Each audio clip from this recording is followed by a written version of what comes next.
Welcome everyone to this board meeting of NHS Direct, NHS Trust. It's very nice to be here.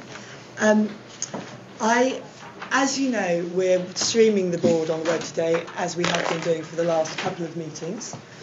Welcome Helen and Brian.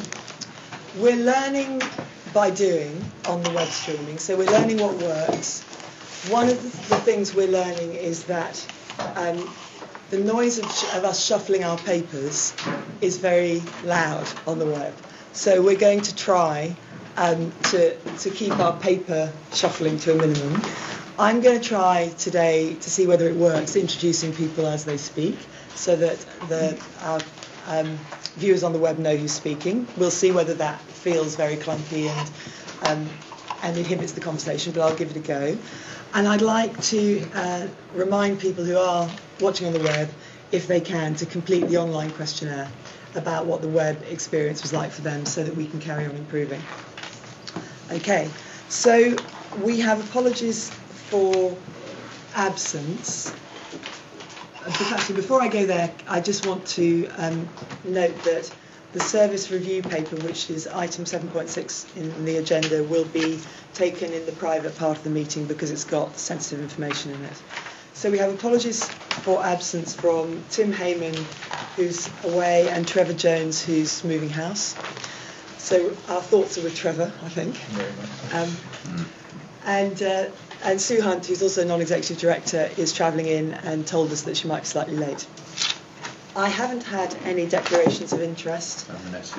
Renette, who's also Chief Operating Officer, who's also going to be arriving shortly.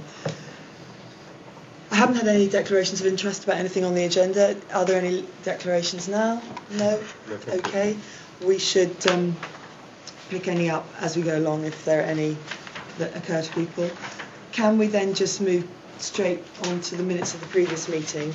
So we'll first of all just ask for matters of accuracy. Are there any corrections that are needed to the minutes of the last meeting? No. I didn't spot any. No? That's great. So in that case, we can just go on to matters arising, which is effectively the action log. Nick, would you mind just steering us through the action log? Certainly. This is my first day back after the last board meeting, so I will need the support of my colleague executive directors where their name is indicated. The first one, I think we're going to pick up a general discussion at the board on the first day of this afternoon, in other words, from our strategy days, about how the functioning of the board in terms of papers has gone. So that's the first item, which I think we'll pick up then. On the second, perhaps you could pick that up, Ruth. We'll pick that up as part of our discussion tomorrow. I'm not sure that we'll reach an outcome, but certainly we'll start the discussion tomorrow. Okay. Tim Heyman's name was against this particular item, the non-executive visits, secondary visit. So I'm presuming that Tim will decide to action that himself. Presumably, he was saying he was going to have a second visit in order to have a look-see. So we'll wait to hear whether he does that. Service review programme, Helen. I've got three items that are linked, so I'll take them all together if I may, just for clarity. Yeah. The West Yorkshire Urgent Care Service review is just subject to the individual being confirmed and the timescales agreed. And the Chief Executive and Chief Operating Officer are helping me in confirming that. The 111 review has been scheduled into the timetable. I just need to negotiate with Ruth a little bit around whether, at the moment, it sits in June, July and August, and that may feel considerably later than anticipated, and we may need to swap some of them around. So that's just a conversation still to be had between Ruth and I, but time's been programmed into the schedule to do that. And I've also got an outstanding action in relation to the own health review, which was an action that originally had suggested that we may try to get cost improvements built into that review. We agreed that we wouldn't do it for the own health, but we have made provisions to get cost effectiveness included in all other service reviews moving forward. So those are the three outstanding bits for me. Thank you, that's great. Okay. Homeworking success criteria are in my Chief Executive's report. We'll deal with them then. Yeah. The 111 update, Ruth? Will be covered in private session of the board. Okay. And I think, Trevor, you'll pick up the point about finance in the finance report.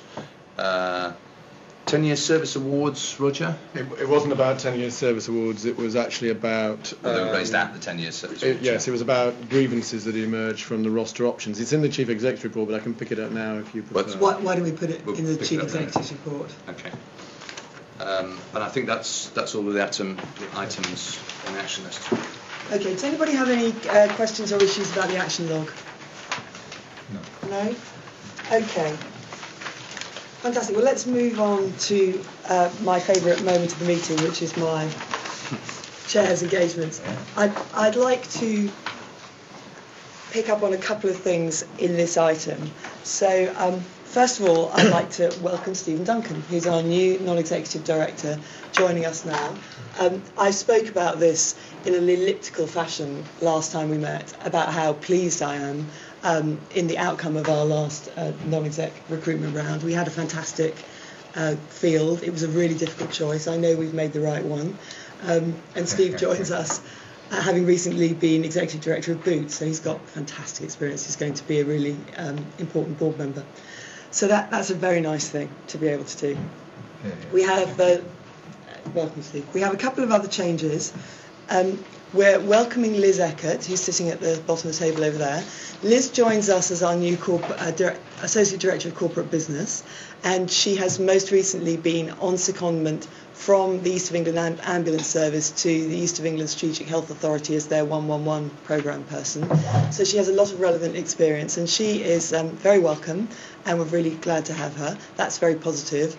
On the other side of that particular equation, she replaces Anne Ridaway, who's concealed herself right at the back of the room to mastermind our web streaming. Anne's been doing this job for a couple of years. Before that, she was with us for a year, helping with our preparations on the flu service. And I think we all know that the way in which NHS Direct was able to support the country during the flu epidemic, which was unexpected and challenging, the fact that went so well was to a very large measure the result of all the good preparatory work that had been done for Flu Line, which was the sort of precursor vision. And Anne was absolutely essential to that. So Anne's going off to Australia. We wish her well, and we're very grateful. We thank her for all the contribution she's made to the board in the last couple of years. Thanks, Anne. Okay, are there any questions to me on what I've been up to in the last couple of weeks? Yes. Chair, could you elaborate on your meeting with Nigel Edwards? I'm interested in his position on NHS Direct and its future. Yes. Okay. I'm very happy to do that. I met Nigel last week. He has, I think, over the past probably few months, become much better sighted about NHS Direct and has begun to understand our importance in the two agendas which are of interest to him, the digital agenda and increasingly in urgent care. So I think he's very aware now of the role that NHS Direct plays now and could play in the future in both of those arenas. And he's keen that we should continue to work quite closely with the Confederation. For instance, he has suggested that we might do a joint event on 111 quite soon. So that was very positive. I think it's fair to say that the NHS Confederation has a number of very pressing challenges for its own organisation, and obviously those are weighing heavily on Nigel at the moment. But he's able to put that to one side and be very supportive and engaged with us. So that was actually a really positive meeting. I suppose that's a good cue to say that a lot of what I've been thinking about and spending my time doing over the last few weeks is related to the volatility of our environment and the very significant changes that are happening, and that obviously those are things that we'll be spending the next day and a half at our strategy workshop thinking about. So that's really where the conversation will take place, I think.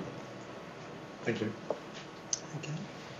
Good. I was very pleased, actually, just final point from me, to host the Bedford MP at our Bedford Contact Centre on Friday. And I think he really enjoyed it. He enjoyed meeting the staff, and he is going to be very supportive of us in the future.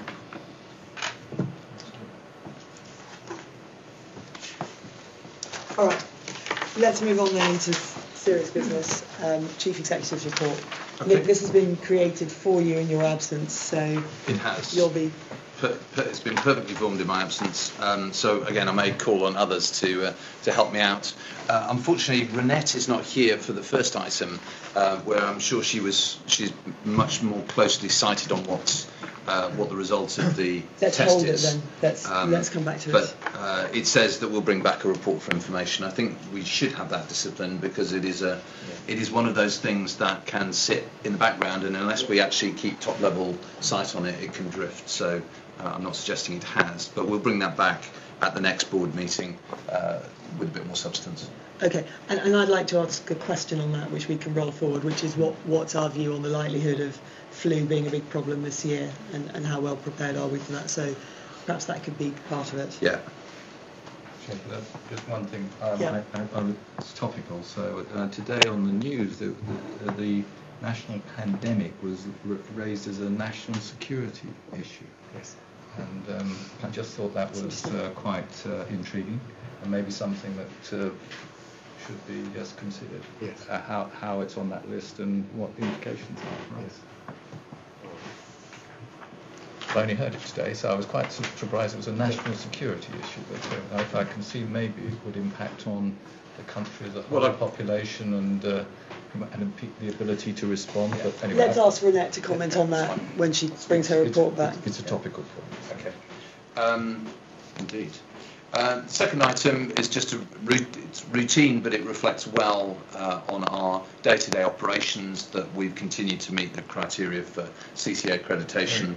And I think I'm right in saying we remain the only NHS organisation that has met the requirements of the Varney report to have accreditation.